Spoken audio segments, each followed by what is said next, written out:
I'll be teaching you guys how you guys can fix your banned WhatsApp account. Remember, the trick I'm going to be showing you can only be applied to some ban. Like if your account is banned for, like, violating the community guideline of WhatsApp, or you doing something wrong on WhatsApp, or like other stuff which led to the ban of your account, then you cannot lift the ban, because that's a permanent ban. Because the method I'm going to be showing you right now is going to be going through WhatsApp staff, so they are going to view why they banned your account. So if your account was banned by mistake, then by doing this method you can unban it. But if it is banned for some reason, like other stuff like violating the community guideline and other bad stuff, then it cannot be unbanned. Sorry. So let's follow the step. Now when you enter your phone number over here, it's going to give you this notice where it says your number is banned from using WhatsApp, contact support for help.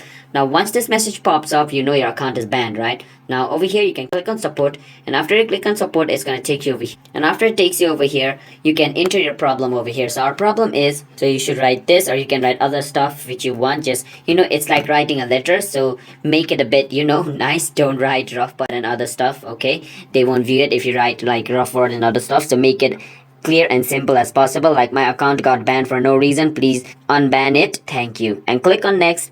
And after you click on next, it's going to give you all this option. Now you want to click on none of these, you want to click on this doesn't answer my question, and it's going to take you to your email. Now we're going to send an email to WhatsApp staff saying like our account was banned for no reason. So wait for some time, it's going to autofill it. As you guys can see, it's going to autofill it. Now after it autofills all their information, click on this button over here, and a message will be sent to WhatsApp. I'm sorry, an email will be sent to WhatsApp, and wait for 2 days at least. Like they're not gonna reply to you after 1 or 2 minutes. Wait for like 3 or 4 hours, for the maximum 2 days, and after the reply comes, they're gonna reply to you in an email saying if they have decided to ban your account or unban it. If they decided to unban your account, then you can open your account like how you normally open your WhatsApp account.